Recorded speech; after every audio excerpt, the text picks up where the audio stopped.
Back to news. ఏపీలో ప్రధాని మోదీ పర్యటిస్తూ ఉన్నారు. శ్రీ సత్యసాయి జిల్లా పెనుకొండ నియోజకవర్గానికి ఆయన రానున్నారు. ఆసియా ఖండంలోనే ప్రత్యేక గుర్తింపు సాధిస్తూ 541 కోట్ల అంచనాలతో జాతీయ కస్టమ్స్, పరోక్ష పన్నులు, మాదక ద్రవ్యాల అకాడమీని ఏర్పాటు చేస్తున్నారు. ఈ శిక్షణ కేంద్రాన్ని ప్రధాని ప్రారంభించనున్నారు. మోదీ పర్యటన నేపథ్యంలో కేంద్ర రాష్ట్ర బలగాలు కట్టుదిట్టమైన భద్రత కల్పిస్తున్నాయి. ప్రధాని పర్యటనలో governor justice Abdul Nazeer, CM Jagan, పలువురు మంత్రులు, ఇతర ప్రజాప్రతినిధులు పాల్గొననున్నారు.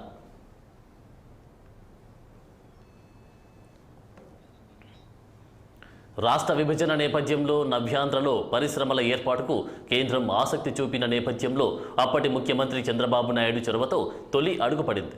2015 ఏప్రిల్లో ఆనాటి కేంద్ర ఆర్థిక మంత్రి అరుణ్ జైట్లీ, కేంద్ర మంత్రులు వెంకయ్యనాయుడు, అశోక్ గజపతిరాజు, సుజనా చౌదరి ఆధ్వర్యంలో నాసిన్ నిర్మాణానికి శంకుస్థాపన చేశారు.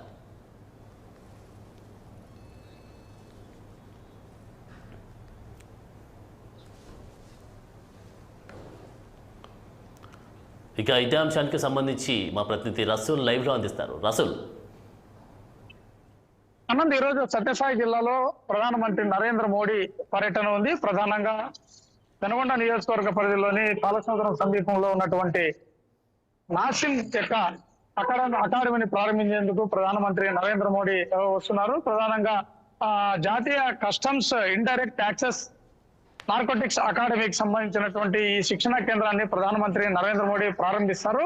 ఈ నేపథ్యంలోనే ఆయన సత్యసాయి జిల్లాలోని ఇక్కడికి నాశనం కేంద్రానికి వస్తున్నటువంటి పరిస్థితి. ఈ నేపథ్యంలోనే ముఖ్యమంత్రి జగన్మోహన్ రెడ్డితో పాటు రాష్ట్ర గవర్నర్ జస్టిస్ అబ్దుల్ నజీర్ కూడా ఈ కార్యక్రమంలో పాల్గొంటున్నారు. ప్రధానంగా కొడికొండ చెక్ పోస్ట్ నుంచి, కర్ణాటక బార్డర్ ఉన్నటువంటి కొడికొండ చెక్ పోస్ట్ నుంచి నాసిన్ కేంద్రం ఎక్కడైతే ఉందో శిక్షణ కేంద్రం, ఆ ప్రాంత సమీప ప్రాంతాలన్నీ అది కూడా 44వ జాతీయ రహదారి. ఈ నేపథ్యంలోనే ఆ జాతీయ రహదారిని మొత్తం కూడా బ్లాక్ చేసినటువంటి పరిస్థితి. అంటే వాహనాలను కూడా పూర్తిగా డైవర్ట్ చేస్తున్నటువంటి పరిస్థితి. ఒకవైపు ప్రధానమంత్రి నరేంద్ర మోడీ, అదేవిధంగానే ముఖ్యమంత్రి జగన్మోహన్ రెడ్డితో పాటు గవర్నర్ అబ్దుల్ నజీర్ వీళ్ళందరూ కూడా హాజరవుతున్నటువంటి నేపథ్యంలో కేంద్ర రాష్ట్ర బలగాలు కూడా దీనిపైన ప్రత్యేక దృష్టి కేంద్రీకరించాయి. ప్రధానంగా ఎలాంటి అవాంఛనీయ సంఘటనలు జరుపుకోకుండా ప్రధానమంత్రి నరేంద్ర మోడీకి సంబంధించినటువంటి ఏదైతే ఈ శిక్షణా కేంద్రం ప్రారంభ కార్యక్రమం ఉందో ఈ కార్యక్రమాన్ని కూడా పూర్తిగా సజావుగా నిర్వహించేందుకు ఇప్పటికే జిల్లా స్థాయి, అదేవిధంగా రాష్ట్ర స్థాయి అధికారులందరూ కూడా కసరత్తు చేసినటువంటి పరిస్థితి. పూర్తి స్థాయిలో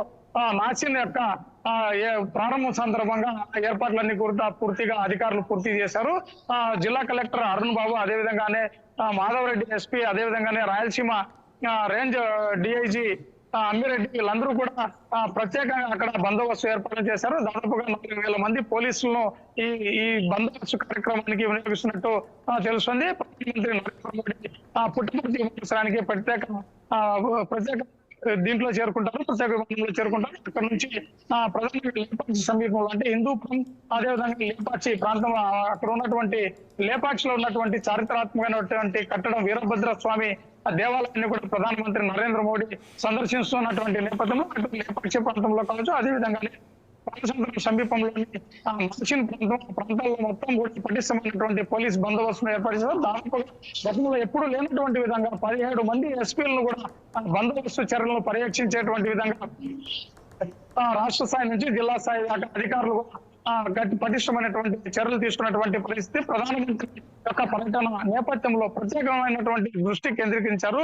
గతంలో ఎప్పుడూ లేనటువంటి విధంగా మొట్టమొదటిసారిగా సత్యసాయి జిల్లాలోని పాలసముద్రం ప్రాంతంలో నాసిన్ యొక్క శిక్షణా కేంద్రం ప్రారంభోత్సవానికి ప్రధానమంత్రి నరేంద్ర మోడీ వస్తున్నటువంటి నేపథ్యంలో అటు సిఎస్ కావచ్చు, అదేవిధంగా రాష్ట్ర డీజీపీ రాజేంద్ర రెడ్డి కావచ్చు, వీళ్ళందరూ కూడా దాదాపుగా 2 రోజులుగా కసరత్తు చేశారు. ఎలాంటి అవాంఛనీయ సంఘటనలు జరగకుండా పటిష్టమైనటువంటి పోలీసు నిఘా మధ్యన ఈ బందోబస్తు చర్యలు చేపట్టారు. డిఐజీ అమ్మిరెడ్డి కూడా ప్రత్యేకంగా చర్యలు తీసుకున్నారు. ఈ విధంగా దాదాపుగా 17 మంది ఎస్పీలు, అదేవిధంగా వందలాది మంది పోలీసులు, అడిషనల్ ఎస్పీలు, డిఎస్పీలు, సిఐలు పెద్ద ఎత్తున పోలీసు బలగాలు కూడా ప్రాంతాన్ని మొత్తం కూడా చేసి ఉన్నటువంటి పరిస్థితి. ప్రధానమంత్రి నాసిన్ కేంద్రంలో దాదాపుగా 2-3 గంటల అక్కడికి చేరుకుంటారు. మొట్టమొదటిసారిగా పుట్టపర్తి విమానాశ్రయంలో తర్వాత అక్కడ నుంచి నేరుగా లేపాక్షి వీరభద్ర స్వామి దేవాలయాన్ని సందర్శిస్తారు అనేటువంటి నేపథ్యంలో ప్రత్యేకంగా దాదాపుగా అటువైపు ఒకవైపు ప్రధానమంత్రి నరేంద్ర మోడీ, మరోవైపు ముఖ్యమంత్రి జగన్మోహన్ రెడ్డి, అదే విధంగానే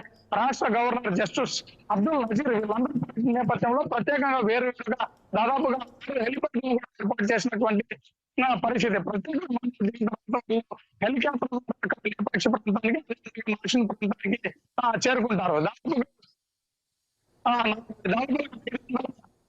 కోట్ల రూపాయలతో నాషన్ శిక్షణ కేంద్రం అకాడమీ ఏర్పాటు చేస్తున్నారు. ఇక్కడ ప్రత్యేకంగా IRS కు సంబంధించినటువంటి శిక్షణ ఇచ్చేటువంటి పరిస్థితి. ఈ నేపథ్యంలోనే ప్రత్యేకమైనటువంటి అక్కడ ఎలాంటి సదుపాయాలు ఉన్నాయి, భవనాలు నిర్మాణాలు ఎలా ఉన్నాయి, ఎలాంటి శిక్షణ ఇక్కడ ఇవ్వబోతున్నారు అనేటువంటి అంశాలను కూడా అధికారులు అదేవిధంగా ఇక్కడ ఉన్నటువంటి మంత్రి ద్వారా సంబంధిత శాఖ మంత్రి ద్వారా అందరితో కూడా ప్రధానమంత్రి నరేంద్ర మోడీ వాటికి సంబంధించినటువంటి ప్రత్యేక విషయాలను కూడా తెలుసుకునేటువంటి పరిస్థితి. అదేవిధంగానే చారిత్రాత్మకమైనటువంటి కట్టడం లేపాక్షి దేవాలయం దాదాపుగా 100 సంవత్సరాలు ఎవరైతే ఉన్నారో శ్రీకృష్ణ దేవాలయం శిల్పులకు అది ఒక శిల్ప కళాఖండానికి అది ఒక ప్రత్యేక కేంద్రంగా నిలుస్తుంది. జాతీయ అంతర్జాతీయ స్థాయిలో ప్రత్యేక గుర్తింపు తీసుకొచ్చేందుకు ఇప్పటికే కేంద్రం నుంచి కూడా ప్రత్యేకమైనటువంటి చర్యలు టూరిజం శాఖ గతంలో తీసుకున్నప్పటికీ ఇంకా దానికి ప్రాచుర్యం అనేటువంటి కూడా లేపాక్షి వీరభద్ర స్వామి దేవాలయానికి ప్రధానమంత్రి ఏకంగా అక్కడ సందర్శిస్తున్నటువంటి నేపథ్యంలో దాని యొక్క ప్రాచుర్యం మరింత ప్రాచుర్యం జరిగేటువంటి అవకాశం ఉంది. సాధారణంగా ఇక అక్కడ లేపాక్షి వీరభద్ర స్వామి దేవాలయం సందర్శనానంతరం ప్రధానమంత్రి నరేంద్ర మోడీ హెలికాప్టర్ లో మళ్ళీ నాషన్ శిక్షణా కేంద్రం వద్దకు చేరుకొని అక్కడ ప్రత్యేక భవనాలు వాటన్ని కూడా ప్రారంభించేటువంటి పరిస్థితి. అదేవిధంగానే మొక్కలు నాటేటువంటి కార్యక్రమం అక్కడ ప్రత్యేక అక్కడ ఉన్నటువంటి బృందాలతో కలిసి ఫోటోస్ కూడా దిగేటువంటి అవకాశాలు ఉన్నట్టు కూడా అధికారులు చెప్తున్నారు. మొట్టమొదటి ప్రధానమంత్రి నరేంద్ర మోడీ